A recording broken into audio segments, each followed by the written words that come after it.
I'm really, really excited today to bring a friend of mine and speaker, a author, Mike Robbins, to Google San Francisco to talk about his latest book, Nothing Changes Until You Do. This is Mike's third book. He's also written two other books that you may know, Focus on the Good Stuff and Be Yourself, Everyone Else is already taken. So without further ado, I'll introduce Mike Robbins. Thank you. Cool. Thanks, Rachel. All right, I think I might come around here. How many of you guys have ever had like a goal or a dream or something you really wanted to have happen, but you couldn't figure out how to make it happen? You've had that experience, right? You probably have certain things in your life like that right now. I thought a good way for me to get started to talk a little bit about this book and what I'm going to talk about here today is actually tell a little bit of my story. Some of you may know that, some of you on live stream may know that as well. But also sort of as it relates to some of the core themes of this book. But it's actually a story related to the first book that I wrote, which is called Focus on the Good Stuff. So as some of you know my background, I grew up here in the Bay Area. I played baseball most of my life. I actually got drafted right out of high school by the Yankees. I didn't end up signing with the Yankees because I got an opportunity to play baseball at Stanford. So I go to Stanford, play there, then I get drafted out of Stanford by the Kansas City Royals, sign a pro contract. The way it works in professional baseball here in the US, some of you know you sign a pro contract with a major league team, you still have to go in the minor leagues. I ended up injuring my pitching arm when I was in the minor leagues with Kansas City, so my career ended a lot sooner than I wanted it to. So that was an interesting challenge that I went through, but as I was kind of making my way through that process, I had to get a job and figure out what I was going to do with the rest of my life, right? It was the late 90s. I got a job working for an internet company, actually not that far from where we're standing right here. I worked for 24/7 Media. Our biggest competitor was DoubleClick at the time. So I was in online ad sales, actually. Worked there for about a year and a half. Then I went to go get a job at a sports website called Rivals.com. And it was kind of a new startup and a lot of VC backing. We were all going to get rich. It was going to go public. And then the dot-com bubble burst, and I lost my job. But I had this idea, and this had been for a number of years, that I really wanted to speak and I wanted to write and I wanted to try to inspire people. I didn't really know how to do that, but I got some encouragement and I got some coaching, and I decided at the beginning of 2001, even though I was nervous, to start my own business as a coach, as a speaker. And one of the things that I wanted to do, and one of the things I figured you have to do, is write a book, right? I mean, that's part of how you do that. So I decided I wanted to write a book. And I didn't know anything about writing a book, but I started reading books about how to write a book, and I started meeting people about how you do that. And within not that long, maybe about 9 months, a year, I had met a guy who was helping me and kind of coaching me and putting together like a book proposal.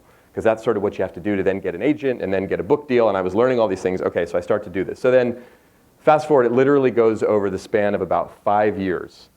I go through 2 literary agents. I get rejected 25 times by like every publisher on the planet. And I'm frustrated. And now it's like early 2006. I'm on my second literary agent.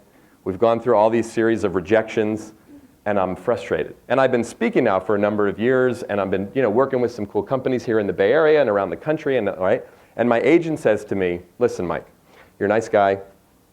I know you're really passionate about this whole appreciation thing, but you know what? I don't think it's going to work. Maybe you got to change the topic, or I don't know, but the publishers aren't into it. And like I listened to her on the phone. This is like late February 2006. My wife, Michelle, and I, we live in the Bay Area now. We live up in Marin. We've lived here our whole life. She's from here as well. We had just had our first daughter, Samantha, who was a new baby, who's now 8. But Samantha had just been born, so I have this conversation with my agent on the phone, and I listen to her feedback, and I go to sleep that night, but I'm pissed. Like, I can't even sleep. And I'm not necessarily mad at her, I'm just mad in general. And I don't know what the anger's about, and I'm talking to my wife, and she's trying to go to sleep, and I can't sleep. And then finally in the middle of the night, it hit me, and I went, you know what, I realize what's going on. I keep waiting for permission. I'm waiting for someone to tell me I'm ready. I don't know if it's my agent or some publisher or someone. And I said, you know what? I'm going to write this book. So I called her the next day and I said, listen, I appreciate the feedback, but I got to tell you something. I'm not waiting anymore. I've been waiting for your permission. I'm just not waiting anymore. I'm going to write this book. I'll publish it myself if I have to. That's what I'm going to do. And she said, all right, Mike, I understand you're frustrated. Listen, she said, before you do that, I've got a couple other publishers that I hadn't reached out to yet. Let me send it out to all 3 of them and see what they think. She calls me back 2 days later and says, you're not going to believe this. All 3 of them want it. And I ended up publishing my first book with Wiley. And what was interesting about it was I looked at it, and I remember thinking to myself, even at the time, but especially now looking back, nothing had changed with my book proposal. Quite frankly, I had literally had the same proposal for almost 5 years. I mean, I'd adjusted it a little bit along the way. It was the same thing. The only thing changed was me. Something shifted inside of me. I got mad. I don't know, I just had a new daughter. I don't know what it was, but something shifted. And now I can see, looking back, that was 2006. I wrote the book. It came out in 2007. I can see in hindsight now, looking back, oh, you know what? I wasn't actually ready up until that moment. And the moment I was ready, that's when it happened. And you can probably look in your own life and see there's been a lot of situations and circumstances that have happened just like that. You can't always tell in the moment. You connect the dots when you look back and go, oh, that's why that happened. So a lot of the focus of this new book that I just wrote is about that. How do we shift internally? What do we need to shift and change internally so that the world around us changes? But in addition to that, it's also really about that one of the core themes of this book is self-compassion. Self-compassion. And I've been fascinated by this and have started to research this a little bit. It's been something that I've both struggled with and found interesting over the course of most of my life and my work. And especially when I find myself in environments like here at Google with a lot of really smart, talented people, I find that many of us struggle with our relationship with ourselves. And how do we treat ourselves with that sense of compassion? So what I hope to do here is to talk a little bit. I'm going to share a few stories from the book and a few ideas related to self-compassion and how we can make some of those internal shifts. But I also hope, and even though I know some of you are watching this video or you're watching us on live stream, for those of you here in the room, that we have a bit of a dialogue, that I'll be able to answer some questions, but we'll talk about this, how this relates to you and to your life so that you can take some things away that you can actually use. Cool? So take a moment right now if you would, and if you're watching us on live stream, you can do this. If you're by yourself, maybe just jot it down or think about it. If you're watching the video, same thing. But for those of you here, pair up with someone and talk a little bit about, for you, thinking about, and I'll talk a little more about self-compassion, but for you, in terms of your relationship with yourself, what do you find makes it difficult or challenging for you to be kind and compassionate to yourself? Because I know for many of us, myself included, that can be challenging. So what kind of things do you find get in the way of your own ability to be kind and compassionate to yourself?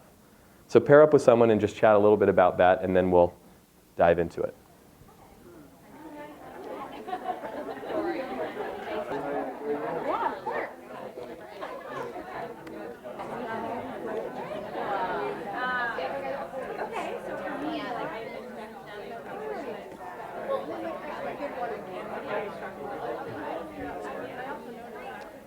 All right.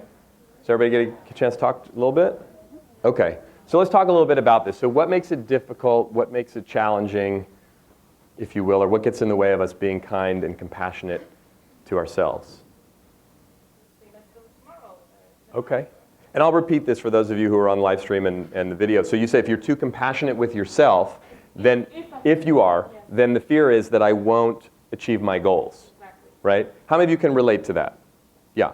And look, this is a really important one because so many of us, myself included, this is one of the places where we really get stuck and we get trapped in this idea of like, oh, if I'm too compassionate with myself, then I'm not going to be focused, I'm not going to be driven, I'm not going to get to the next level, right? Now look, we all got to figure this out on our own and what works for us and what doesn't work and all that, right? I have found in my life, now I'm 40 years old now, right? So I've got a lot more life to live, I hope, but I've lived a few years, and what I've learned over time is that that fear or that concern has been there, and it was a lot stronger for me as I was younger. As I'm getting a little bit older, I'm starting to notice I'm not so sure that's actually true. And I think we buy into that notion. Culturally, we buy into that notion in environments, especially an environment here like Google, where there's a lot of really smart people, there's a lot of really ambitious people. This idea that compassion is, oh, well then I'll be lazy. Well then I won't be so, right? And again, just as a challenge to you, but I appreciate you bringing it up, but to all of us, maybe it's not true that pushing ourselves and driving ourselves is actually what leads us to being successful, right? But that's definitely a concern or a fear. Well, like if I'm too easy with myself or soft on myself, right? You know, I'll share a story from the book related to that because I think it's really important and I think it's so poignant here. And as Rachel mentioned, look, I've spoken at 15 of Google offices around the world. Over the last 4 years, I've had a chance to work with literally thousands and thousands of Googlers. So I'm not an expert on your culture, but I have some perspective, right? And also other companies here in Silicon Valley and other companies where there are people like you, gets the best and the brightest, doing really well, people focused. right? There's something, so I went to Stanford as an undergrad. And the day that I showed up on campus at Stanford, some of you may have heard me share this story because I talk about it when I'm here at Google especially, was simultaneously one of the most exciting and one of the most humbling days of my life. Because not only, Stanford's a really good school, as you probably know, right? But not only is Stanford a great school, but it's got a great baseball program, and I played baseball, right? I mean, that was my focus as a kid growing up. So to get an opportunity to play baseball at Stanford is literally like the brass ring. I mean, as a high school baseball player, if you're a decent student and a decent baseball player, you want to go to Stanford. There are thousands of kids across the country who want to go. I got in. I was excited. And my whole senior year in high school, I was like the guy who got into Stanford, right? I mean, it was like a big deal. I mean, this is like my whole identity. Then I show up on campus at Stanford the very first day. I'm all excited. I get there and I look around and I had a very basic but profound realization. Oh, everybody else got into Stanford too, right? Like I wasn't so special anymore. And not only was I not special, immediately that little voice in my head started saying, dude, you don't belong here. Dude, look how good he is. Look how smart she, and it wasn't just in baseball. It was like all the kids, everyone seemed way smarter than me, way more talented than me, way more confident than me. And I'm thinking, I must have snuck in. Like, I'm sure someone's literally going to knock on my door and be like, Robbins, come over here. You got to go. Like, that was the feeling that I had, right? Now, what we call this, in psychological terms, is the imposter syndrome. And what's important, and when I write about it in the book, I talk about, remember, everybody experiences that imposter syndrome. Everyone. It does not matter how talented anyone is. It does not matter how accomplished they are. Look, in some of the work that I do, I'm always amazed when I start to work with people or I meet people who are incredibly accomplished, incredibly talented, and just, wow. You get down below, as I like to say, the waterline of the iceberg a little bit, and they start sharing what's really going on and how they're really feeling. Oftentimes, there's an enormous amount of insecurity, an enormous amount of fear, and all the way back to what you talked about, then this idea that we've got to be driven in such a way that that's going to lead us to success. And I think in a lot of ways, it's not true. But we believe it and we buy into it. So I appreciate you bringing it up because that's a very real world one. What else? What else do you find makes it difficult or challenging to be compassionate with yourself? Yeah. I was saying denial, like almost like compassion. So denying compassion for ourselves, that we're so focused, we're just moving on to whatever the next thing is. I don't need that. Who needs that, right? Yeah, like what's the value of it? Well, you know what's interesting? Because as I started to write this book, I didn't know for sure exactly, quite frankly, what the book was going to be about, which is always an interesting thing. Like, I pitched the publisher, there's a new publisher on this one. Hey, what are you going to write a book about? I don't really know yet. We'll see what comes out. But the idea was I knew I wanted to be about our relationship with ourselves. Because for me, I have always found in my life, and maybe you can relate to this or not, most of the things that I attempt to do, even the most challenging ones, parenting, marriage, writing a book, doing some of the work that I do, dealing with some of the challenges I write a lot about in the book, a lot of challenges that I faced in my life. Most of those things are relatively easy. The hardest part, always, is dealing with myself in relation to those things. Marriage, actually, my wife is fantastic. My marriage is a piece of cake, except when I'm being difficult about her or about life or about whatever. Parenting, my girls are fantastic. They do whatever they do. The hardest part of parenting for me is me. When I'm in my head, oh, what are you doing? You should spend more time with them. You should be like this. You shouldn't be like that. Stop doing that. They're going to turn out the wrong way. Look, that other kid, whatever. All that craziness, that's all in my head, right? So back to so what's the purpose or what's the point of self-compassion? Well, I started to find, there's a woman actually who I've become friends with now and really respect her work. She's a professor at the University of Texas in Austin. Her name's Dr. Kristen Neff, and she's been studying self-compassion for about a decade. She's like one of the world's leading experts in self-compassion. Some of you may be familiar with her work. If you're not, check her out. She has a great TED Talk. She's been researching this and really looking at, in the same way that Brene Brown has been researching vulnerability and shame and other human emotions. Some of you may be familiar with her. Kristen Neff's been doing the same thing with self-compassion. So I had an opportunity to talk to her and actually interview her, which was cool because we recorded the interview because I wanted to keep it and share it with people. And here's what she basically said. She said, look, as a culture, here's what we've done over the last generation or two. With good intentions is we focused a lot on self-esteem, right? The idea that people have to have self-esteem. Young people have to have self-esteem. We got to have self-esteem. So we've raised a generation or two of young people, some of you now and some in the workforce, with this idea that like high self-esteem. And that's good. And she says the psychological research shows us that people who don't have high self-esteem, major problems can happen, right? Depression, suicidal tendencies. So having a certain level of self-esteem is fundamental. However, when we focus so much on self-esteem, the way that we've socialized this idea of self-esteem, and every single one of us in this room and all of you watching this video can totally relate to this, we then have our self-esteem be a comparative process about how we stack up with other people. It's a global evaluation of our relative worth or value. That's why when you show up in an environment like Google, just as an example, you may feel good about yourself, but all of a sudden you don't feel as good about yourself because there's other people around you and you say, I don't know where I stack up in comparison to these other people. It's why a lot of people in our Western culture, particularly here in the United States, we have an enormous amount of abundance, but we're constantly feeling like we don't have enough. You travel somewhere else in the world and you realize, oh my goodness, there's so much abundance everywhere. I just wasn't paying attention because of the comparative nature. So that's the negative sort of dark side of self-esteem. Because the reality, and Kristen talks about this actually in her TED Talk, but I love when she says, look, giving a talk, like I'm giving a talk here, if you came up to me after this and went, hey Mike, that was very average, I would be mortified, like, oh gosh, average is awful. But if you think about it statistically, we're mostly going to be average at most things we do. But that's seen as like a bad thing, and we're obsessed with this idea that we have to be above average, we have to be exceptional at things, and if we're not exceptional, then we're not good enough. So you see how it becomes a trap? Self-esteem becomes a trap because it's an insatiable, never-ending. Self-compassion, on the other hand, very different than self-esteem. Self-compassion has three components to it. First of all, a sense of awareness or mindfulness. How, like, right, not denial. How am I relating to myself? What am I thinking? What am I feeling? What's going on? It's a core element of emotional intelligence, but it's a real core element of self-compassion. What's going on? Right? The self-talk, most of us, look, they say the average human being has between 50 or 60,000 separate thoughts every day, and on average, 80% of those thoughts are negative or critical. And if you're anything like me, the majority of your thoughts focus on yourself. So guess what? We're having 80% negative thoughts about ourselves every day. And that's a really important conversation that we're having in our head about ourselves all day long, and often it's very critical. So the first thing is just noticing it, being aware of it. The second thing is bringing a sense of kindness. And we all know how to bring a sense of kindness and compassion. Think of someone you love.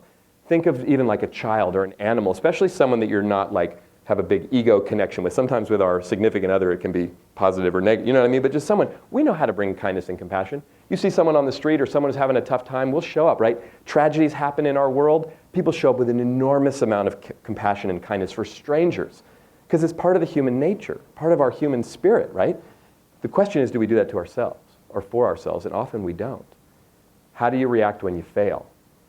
How do you react when you get negative feedback from your manager, from a coworker, from a friend, right? You mess something up, you hurt someone's feelings. How do you treat yourself in those moments? And oftentimes we're incredibly hard on ourselves. One of the stories I share in the book, actually, I was on my way to Dublin to deliver a couple sessions at the Google office in Dublin. This was a couple years ago, end of, I think, 2012. And I showed up at the airport, SFO, and I get in line for my flight, and I'm about an hour and a half, hour and 45, pretty good for me, early. It's an international flight, so I'm there. And then I realized, oh my gosh, I forgot my passport. And it's a Sunday. And we were living in San Rafael at the time, and my home office, I mean, it's literally, passport sits like right by my phone in my office. It's always there because like I can't forget my passport when I'm going in. I forgot my passport. So I run up to the front and I say to them, I don't have my passport, can I still get on the flight? No.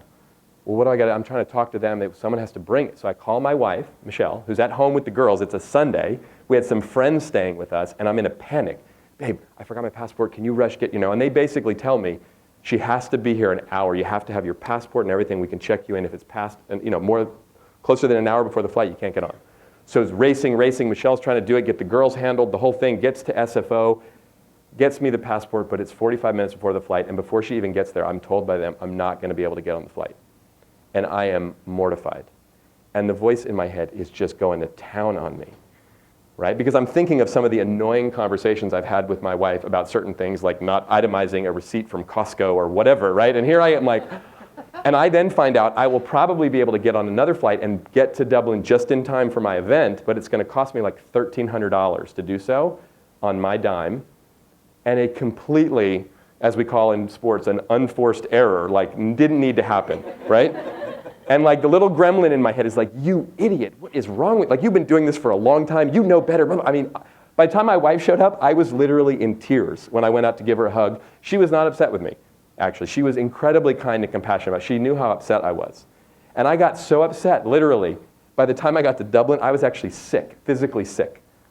But for me, it was actually a great wake-up call because I realized, wow, I don't respond so well when I make a mistake, especially when I think it's a big one and it shouldn't have happened and all that stuff. That's the way that little gremlin, that little voice works, right? So self-compassion is awareness, kindness? Can we be kind to ourselves? And the third piece, and this is really important, is a sense of common humanity. We're not the only one. Right, back to the imposter syndrome. When you start to feel insecure here or in your life, or you show up somewhere and think, how did I get invited to this? Or am I cut out for this? Or you get a new job. You ever have that happen? You get a promotion, you're all excited and proud, and then you're like, oh gosh, I don't know if I'm prepared. I don't know if I can do this. Whatever. Have not only awareness and kindness for yourself, but then a sense of, oh, you know what? This is part of being human. And when we do that, all of a sudden it makes it less personal, and we can sort of be not so attached to it. Oh, I'm just having this human reaction. Does that make sense? So that's the difference. And nothing wrong with self-esteem. Nothing wrong with wanting us to have confidence in ourselves, but we get so obsessed with, I have to be exceptional, I have to be above average. We set ourselves up, and then we never quite achieve, back to what you were talking about, this idea that I have to keep pushing and driving and pushing and driving, and then it's never quite enough. Right? And sadly, it takes often sometimes something tragic or something really painful to happen to slow us down and go, you know what? Maybe I had things not quite in perspective. So what else? Other thoughts you have about this idea of self-compassion, either what makes it difficult or just even as I'm going through this, any questions you have as I'm talking about it? Yeah? I think sometimes it can come across as like vain or too, like, you know.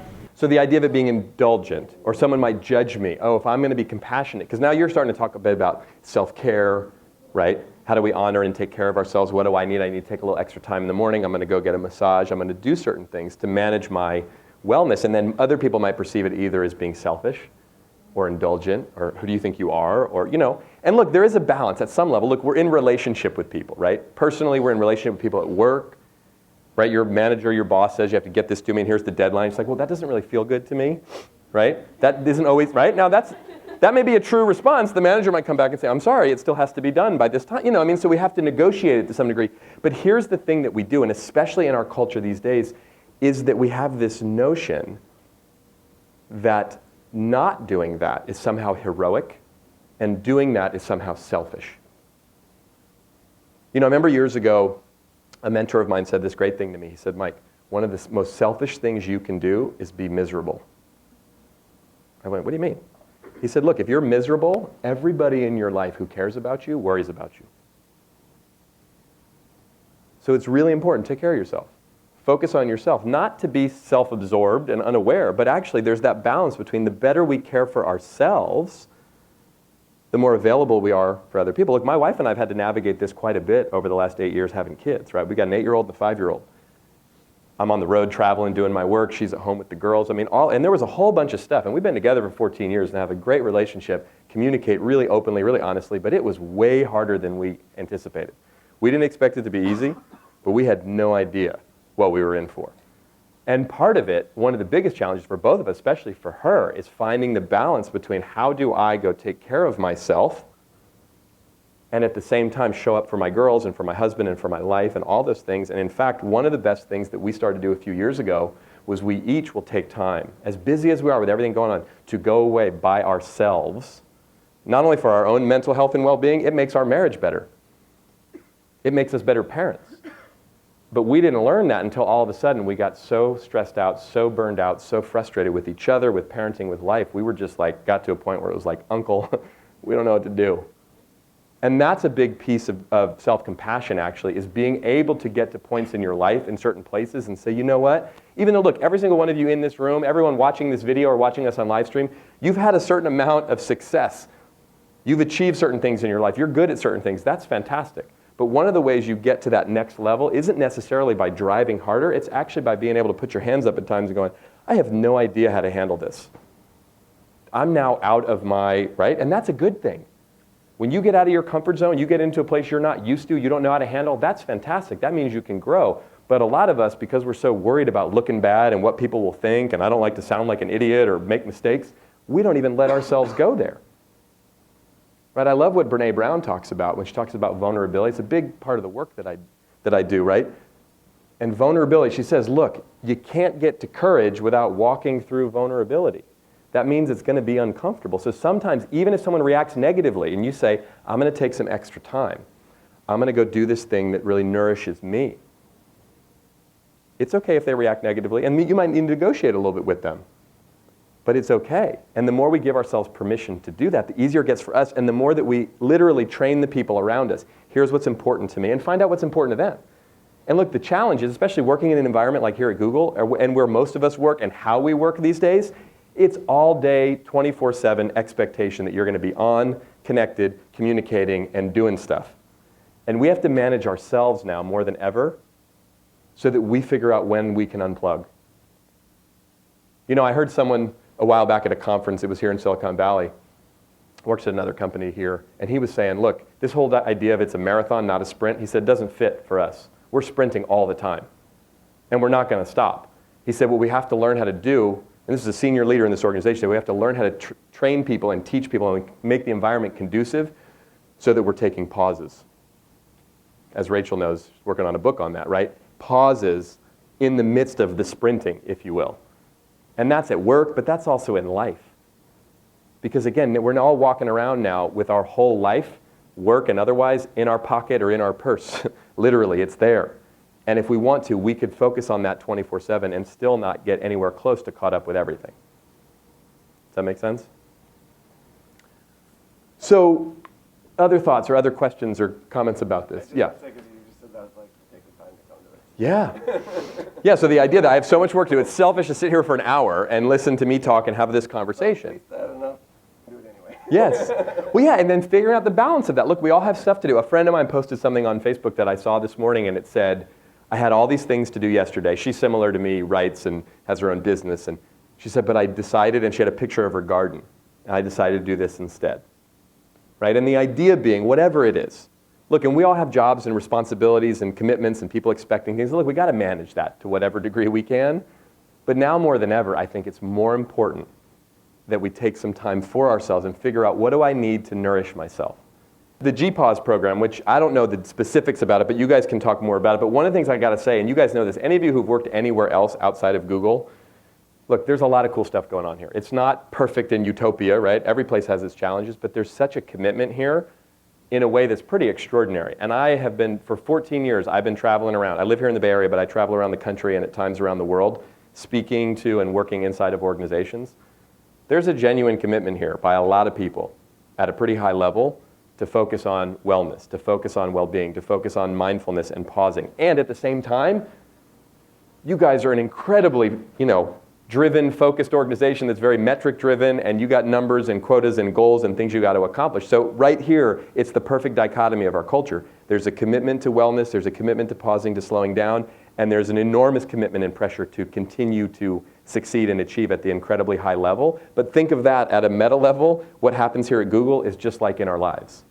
And then the question becomes, can we listen to those multiple voices inside of us and be the one, as my own sort of personal coach counselor likes to say to me, all the different voices in your head, you got to be the chairman of the board.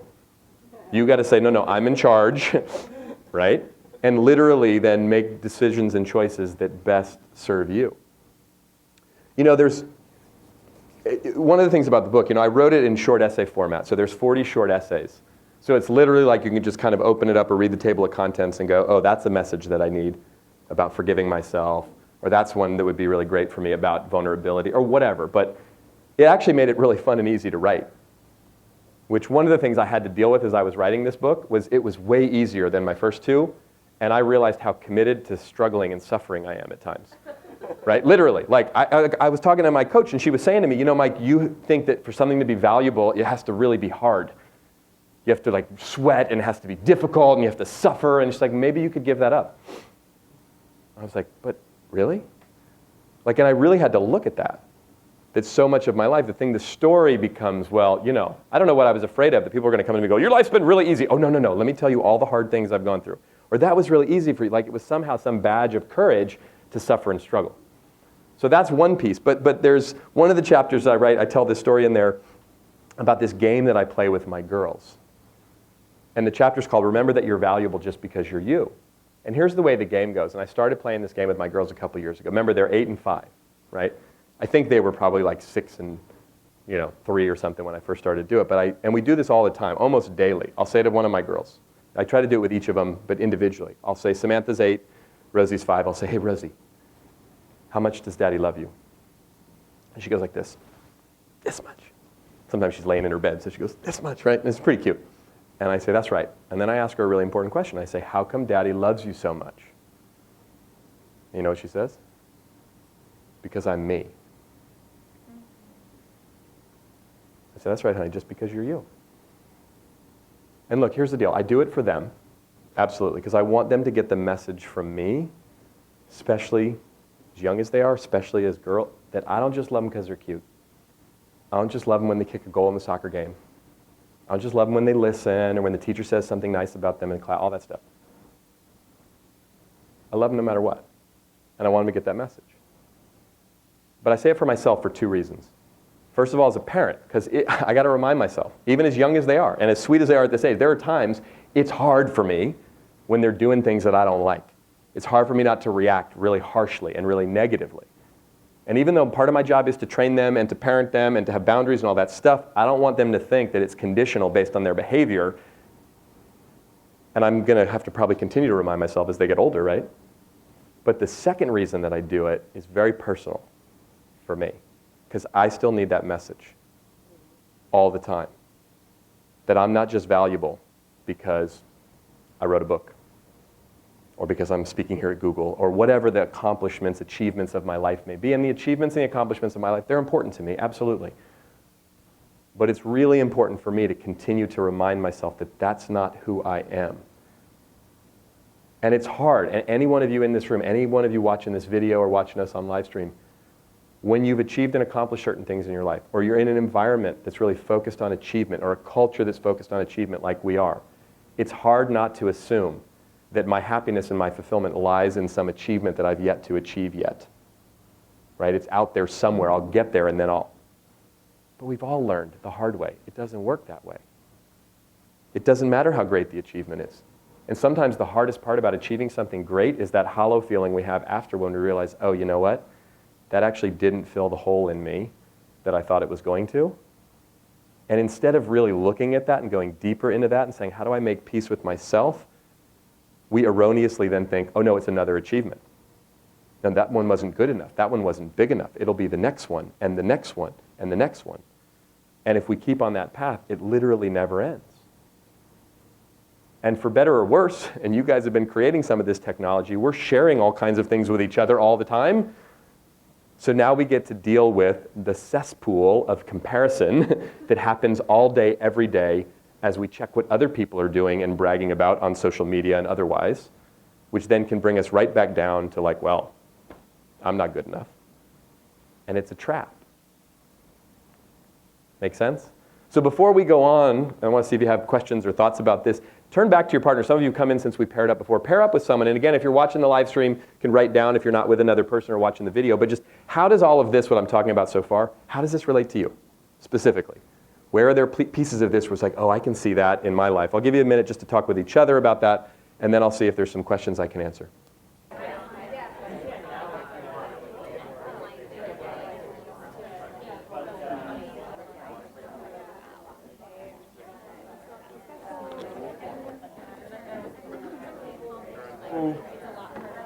Questions, thoughts, anything anybody wants to ask or share about what we're talking about here? Yeah. What are your mechanisms? So the mechanisms for sort of dealing with the guilt when I take time for myself. That's a good question. I think, look, I'm a talker by nature. It's what I do, right? So I think communicating and talking is a really important thing. So acknowledging it. If I'm feeling guilty, and usually the places where I tend to feel guilty are with my wife and my girls.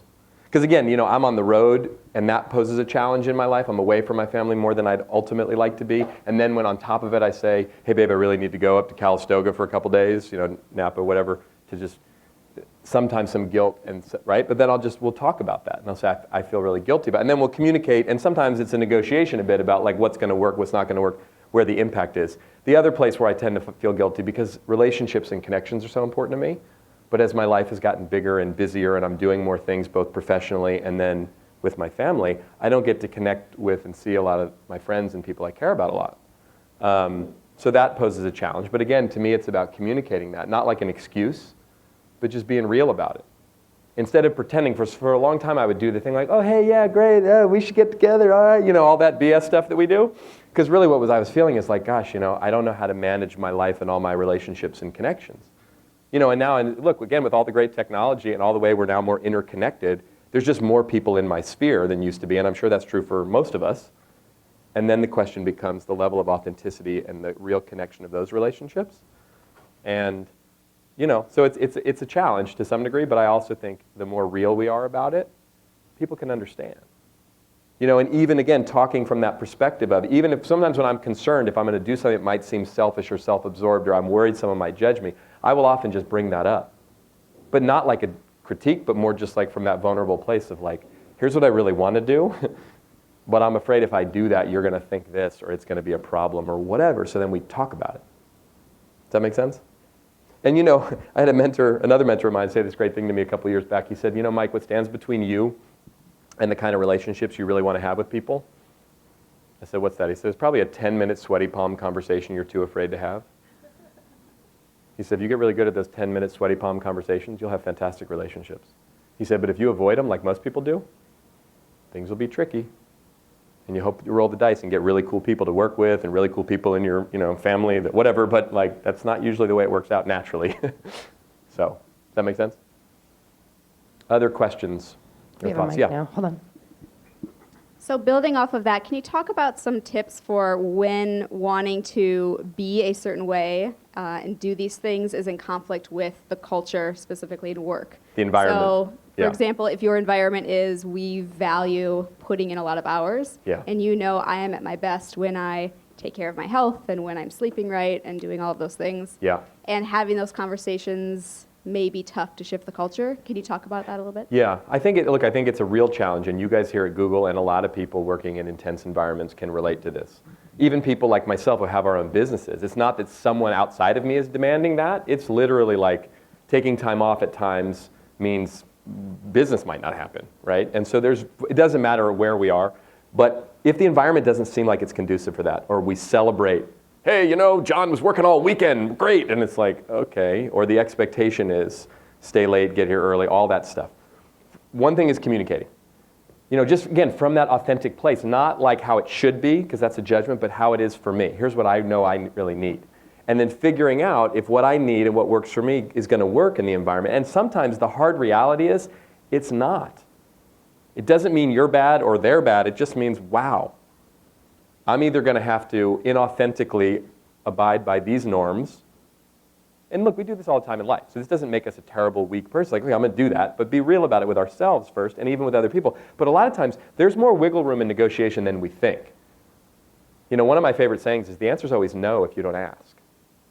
So we make assumptions about stuff that may or may not be true. So that's the first thing. Second thing is, I think it's really important. Boundaries, having clear and clean boundaries, does not mean that we're righteous about them or they're etched in stone. But not having boundaries creates problems down the road because people take advantage of us. People do things that don't work for us. We don't say anything, and then when we finally do, we get pissed. And then it's a problem for them and for us, and all of a sudden, think of conflicts that have arisen at work about something that you knew it was an issue for a long time, you just didn't say anything, and then you finally said something, and it has all this anger and animosity behind it because you've been holding on to it for 3 months. You know what I mean? So it can be tricky, right? And at the end of the day, you have a boss, you have an employer, there are rules, there are norms, there are things that we got to abide by. If we're going to play that game, we got to play by those rules. I played baseball, right? Even if I really felt like it, you can't run to third base first. You have to run to first base first because that's the rules of that game. And I could argue all I want, but it's more comfortable for me to go that way than this way. And they say, sorry, Mike, you're out. You don't get to play. You know what I mean? So there is some balance of that. And then the other thing is, I think now more than ever, there's a lot of things happening in our culture where we're finding there's a lot of research out there. Arianna Huffington just wrote a great book called Thrive that some of you may be familiar with, where she talks specifically about the importance of sleep. Is probably the main crux of that book. Sleep, take care of yourself, meditate, take care of your inner life. And she tells a story of collapsing in her office and literally hitting her head on the desk on the way down as she was launching the Huffington Post. And she ends up on the floor in a pool of blood. And she says, and I've seen her speak about this, and maybe some of you have as well, she goes, look, by every conventional measure, I was successful. But by any sane definition of success, when you're laying on your office in a pool of blood, you're not successful with the way you're living your life, right? So the idea is that this actually is going to create, and some of you, especially here at Google, you're young enough, you're healthy enough, you can get by doing it. But the reality is, it's not sustainable. And I think, again, organizationally, people understand that here at Google, and even your own manager, your own team, start to make some agreements. How do we get the work done, and how do we do it in a way that people aren't fried in the process? Because everyone's dealing with that. And at the very least, start to have the conversation, to be open to, are there different ways we could work and communicate? Are there different ways we could keep hours? I don't know. And depending on your role in your team, and sometimes there's deadlines or there's products or things focused, it's going to ebb and flow. But I think there's a lot more discussion we can have about it, and there's a lot of science and research backing up the importance of it on our physical well-being and then on our productivity level. You know, Ariana just did an interview with Oprah on Super Soul Sunday, and they were both talking about, you know, as two very, very successful people, two things that came up in that interview I thought were interesting. They were talking about burnout and how, you know, Oprah was saying, if you work one of those crazy long 14-hour days, you know those last couple hours, you're not very productive. It's just impossible. But the other thing that Ariana said, one of the questions that she gets, and Oprah mentioned, someone said this to her when she knew she was going to have Ariana on. Oh yeah, easy for you guys to say. Sleep 8 hours and take care of yourself. You know, now you're Oprah Winfrey and Ariana Huffington. Like, how did you get there? But they both said that actually some of the biggest regrets they had in their lives and their careers were the times they worked too much. And they had things out of balance and out of priority. Like it wasn't ultimately sustainable and didn't lead them to where they got to. So now most of us aren't at that level and probably won't get to that level. But all of us have busy lives and lots to manage. You know? And so in terms of how you influence the environment around you, you communicate, you model it, and see if you can engage. Does that make sense? Maybe you can talk a little bit about, so you said that I think in our culture we're very used to this idea that like no pain, no gain. So like unless it's like, you know, things of great worth take great effort. So like unless it's painful, we don't actually get what we want. And you said that with your third book that you kind of had this revelation of like, wow, this is easy. Tell us a little bit about how you like worked through that and how that could be applicable for people like us. So how it could be easy. Yeah, I mean, I first had to confront the fact that I was really attached to suffering and struggling. And that had been for most of my life. And look, it's not like I have this figured out. I mean, in the process of this, that part of my, look, I mean, one of the things as an athlete, this has been, you know, we all have a story about ourselves. Some parts of it are really heroic and wonderful. Some parts aren't so much. We constantly need to revisit that story and realize, A, it's not true. We keep making it up. And the more we tell the story, the more real it becomes. But part of my story has been, I'm a scrapper. I'm kind of a scrappy guy. Like, I'm barely 6 feet tall. I was a left-handed pitcher, so this started in baseball for me. I wasn't the most physically talented guy, but there were very few guys I ever played with who worked harder than I did.